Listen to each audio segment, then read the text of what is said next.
Olá, meu nome é Raquel Turraloner. Sou aluna do curso Superior de Instrumento na Escola de Música e Belas Artes do Paraná.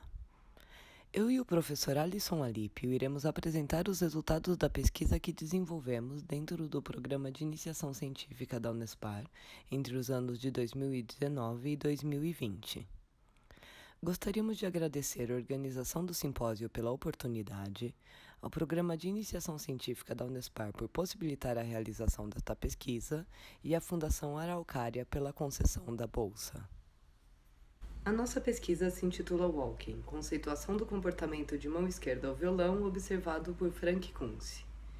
Em artigo datado de 1997, que trata da técnica de mão esquerda ao violão, o professor e violonista norte-americano Frank Kunze discorre sobre o comportamento de mão esquerda do violonista durante a execução instrumental. Kunze descreve este comportamento como o ato de caminhar com os dedos pelo espelho do braço do violão. Por isso, o termo walking. Em seu artigo, Kunze descreve este comportamento, porém não o conceitua. Nossa pesquisa objetivou, portanto, conceituar o walking, atribuindo-lhe significado a partir do entendimento dos expedientes técnicos que o compõem. Esperamos que a elaboração deste conceito possa contribuir para a área da performance musical ao possibilitar um aprofundamento das discussões teóricas acerca da técnica violonística. Por um viés mais prático, um conceito estruturado pode favorecer a aplicação sistemática do walking, o que, como veremos adiante, tem implicações na fluência de uma execução. Levantamos então as seguintes questões de pesquisa. Como é possível conceituar o walking? Quais definições presentes na literatura da técnica do violão podem contribuir para o seu entendimento? Dentre os expedientes técnicos de sustentação do som, existe um de maior implicação na sua realização? E por fim, qual a função desempenhada pelo walking no processo de digitação de uma obra? A partir destas questões, objetivamos ainda identificar a relação entre o walking e demais conceitos de execução da mão esquerda, elencar os expedientes técnicos de sustentação do som, reintegrando-os em um todo consciente, e, por fim, verificar a aplicabilidade do walking em diferentes contextos de execução. Para isso, realizamos um levantamento e revisão crítica dos autores de referência que abordam a temática da técnica do violão. E a partir dessa revisão, elencamos os expedientes técnicos de maior implicação na realização do walking. Analisamos ainda as definições presentes na literatura acerca desses expedientes, comparando conceitos e identificando as convergências e divergências entre os autores consultados. Ao longo deste processo, nos deparamos com alguns conceitos insuficientes. Neste caso, recorremos ao método dedutivo para formularmos novas definições. Comecemos pela descrição feita pelo autor do termo, para quem o walking é, abre aspas, um princípio de movimento muito importante, mas que ainda não está identificado por um termo familiar de referência. Eu descreveria como caminhar com os dedos, porque, como tal, você dá passos de um dedo para o outro. Esta suave troca de peso é boa para a mão e elimina problemas associados com salto ou deslizamento. Especificamente, elimina a liberação descontrolada de notas, bem como o risco de cometer erros. Quando você caminha com os dedos, você mantém um ponto de contato com o espelho do braço do violão no momento da troca e, portanto, pode melhor avaliar distâncias. Quando você salta de um dedo para o próximo, você facilmente perde essa perspectiva e tem uma maior possibilidade de errar a corda ou traste. Como é possível observar, o autor associa o que ele chama de walking a um grupo de expedientes técnicos envolvidos na ação de mão esquerda do violonista. O professor e violonista Alisson Alípio, em sua tese Teoria da Digitação, parte da descrição de Kunze para inferir que o walking é, assim, o conjunto de parâmetros técnicos de mão esquerda que visa a fluência mecânica, obtida pela economia de movimentos dos dedos, e fluência sonora, alcançada pela conveniente permanência dos dedos no espelho do braço do violão para a sustentação do som. Em sua tese, Alípio organiza os diversos critérios de digitação em diferentes parâmetros, de acordo com o propósito ao qual estes critérios se destinam dentro do processo de digitação de uma obra. Os parâmetros texturais, estilísticos, instrumentais, técnicos e individuais são convertidos em passos metodológicos ou instâncias, do processo digitacional. Já os parâmetros motores, sonoros, temporais e contextuais são aspectos onipresentes que se convertem em princípios norteadores ou perspectivas do processo de digitação. Esta classificação orientou as investigações acerca da função desempenhada pelo Walking, no intuito de responder se ele é um produto do processo de elaboração de uma digitação, como afirma o autor em sua tese, ou, ao contrário, se ele é uma perspectiva que orienta esse processo. Alípio classifica o walking como um parâmetro técnico, ou seja, como pertencente ao conjunto de critérios de digitação que dizem respeito aos expedientes técnicos de mão esquerda. De acordo com esta classificação, o walking pertenceria a uma instância, sendo abordado, junto aos demais parâmetros técnicos, na etapa metodológica que prevê a avaliação dos expedientes necessários à execução. Se, como o autor afirma, o walking é o conjunto dos expedientes técnicos que objetivam a fluência sonora e mecânica, a sua classificação como um parâmetro técnico é problemática, pois equivale o todo às suas partes. Por esta razão, concordamos atualmente que ele se apresenta como um ideal de execução, mais do que como um recurso técnico a ser abordado em uma etapa específica do processo de digitação de uma obra. Está implícita na definição proposta por Alípio a percepção de que a fluência sonora e a fluência motora são parâmetros relacionados. Ambas são perspectivas que orientam o processo de digitação de uma obra. Se uma é um ideal sonoro de execução, a outra é um ideal motor. O violonista uruguaio Eduardo Fernandes corrobora essa visão ao considerar que não é possível tocar uma frase em legato por meio de um gesto físico que procede por espasmos.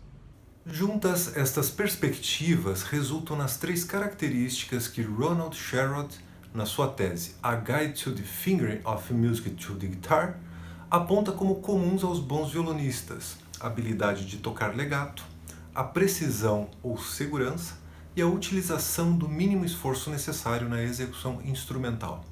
A partir da descrição feita por Kunze, 1997, observamos que estas características estão implícitas no walking e podem ser favorecidas pela sua prática. O constante contato com o espelho permite a sustentação do som ao evitar a liberação descontrolada de notas.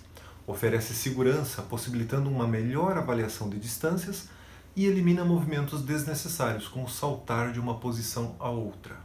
Alípio estabelece como princípio mecânico que a permanência dos dedos nas notas pressupõe o walking. Isso equivale a dizer que o walking decorre da necessidade de manter ao menos um dedo em contato com o espelho durante uma mudança de configuração da mão, objetivando a sustentação do som.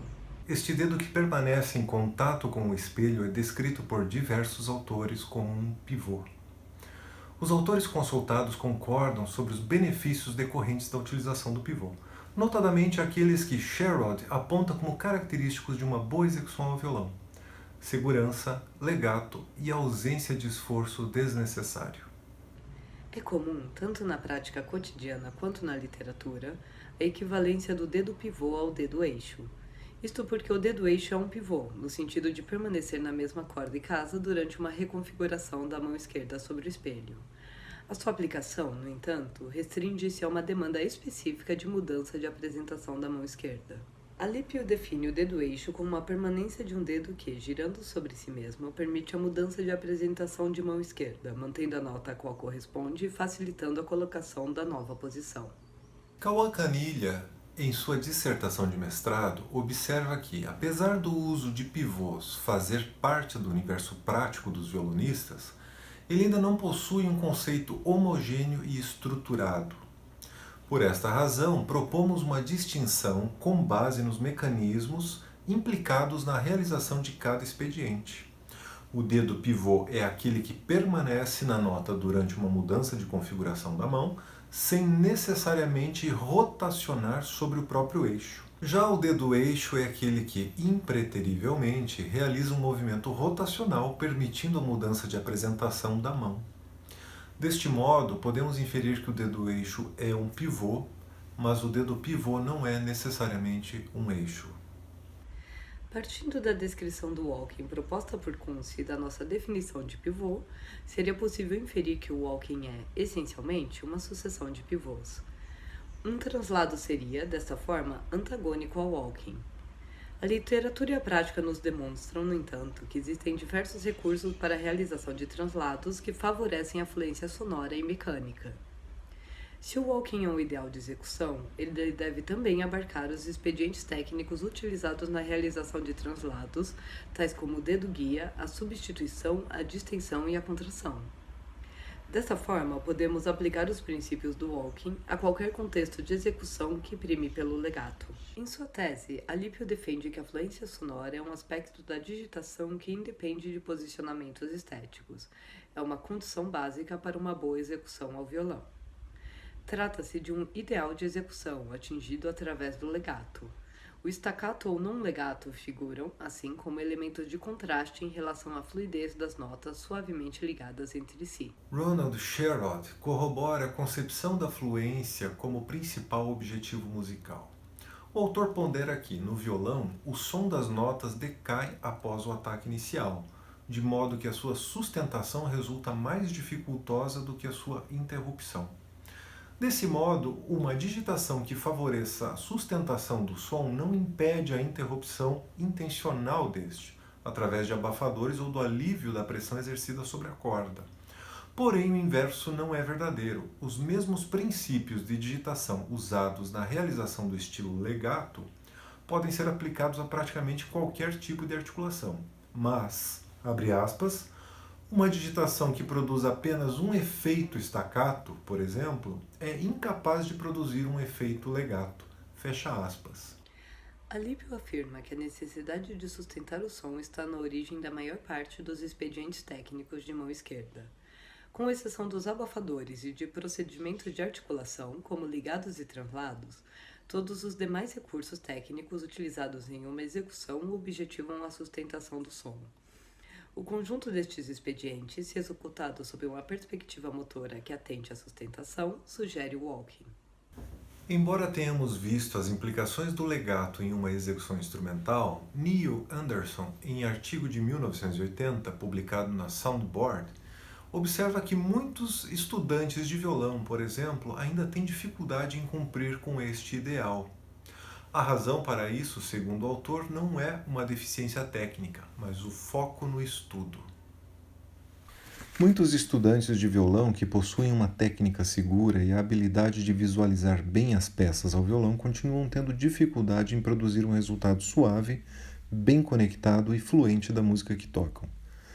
Uma razão para isso é muito foco na prática das notas e atenção insuficiente ao procedimento de mudar de uma nota para a próxima. Um outro exemplo seriam as dificuldades de tocar legato inerentes ao violão. Geralmente, este problema é imediatamente abordado através da tentativa de acelerar o movimento com o qual se passa de uma nota à seguinte. Essa prescrição é bem intencionada, mas também ilustra o problema acima mencionado, muito foco nos pontos de chegada, não suficiente no caminho. Anderson, 1980.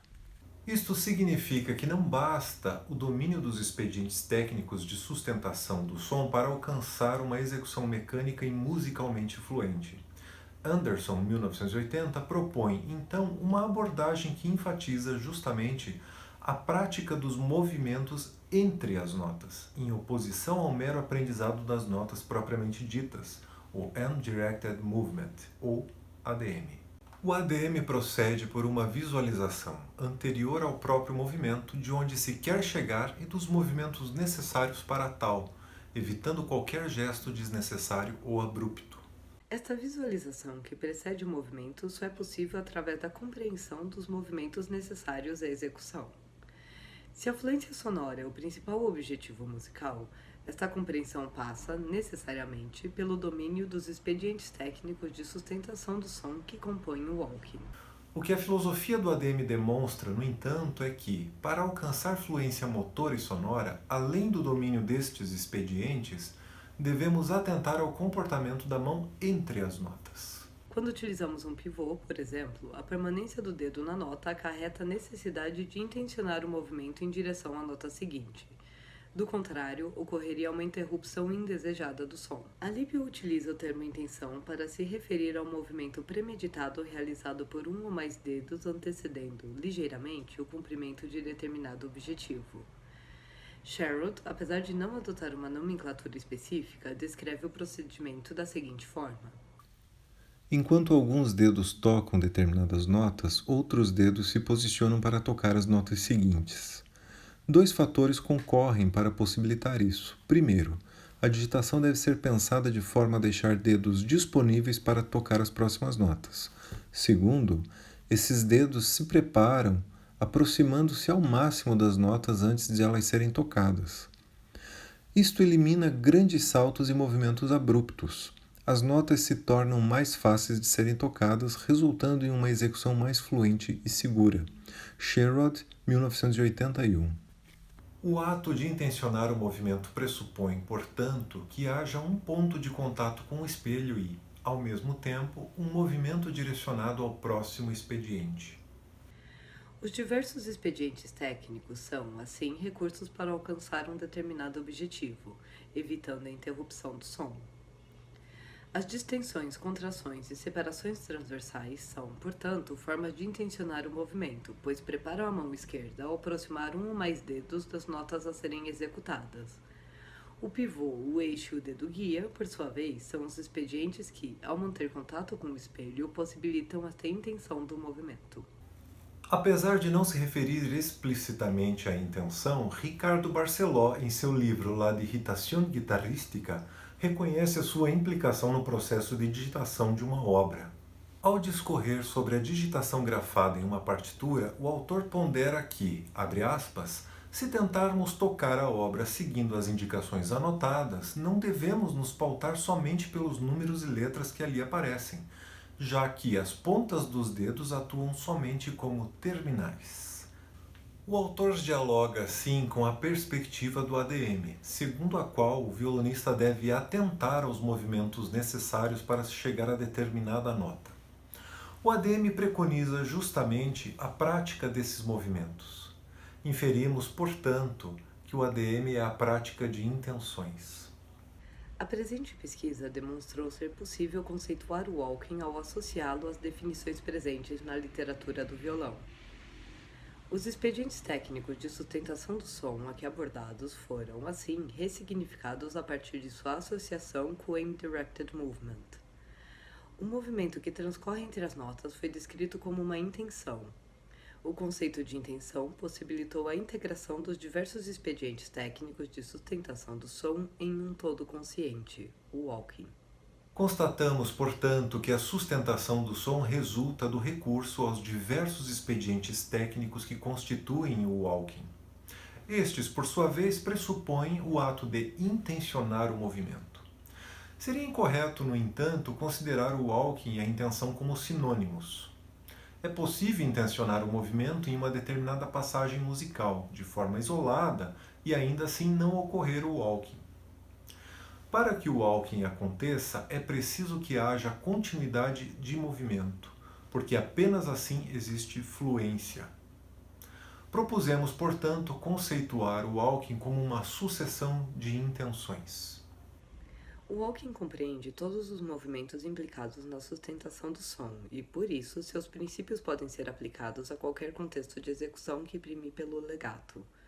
Por essa razão, concordamos que a sua definição como um parâmetro técnico, convertido em uma instância do processo digitacional, não se sustenta. O walking é um ideal motor de execução que possibilita a realização de um ideal sonoro.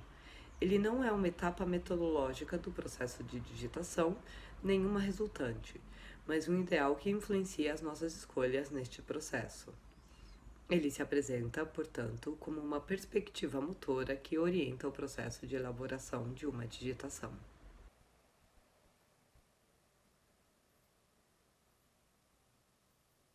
Gostaríamos de agradecer a visualização e aproveito para deixar o meu contato caso vocês queiram saber mais sobre a nossa pesquisa. Novamente, muito obrigada!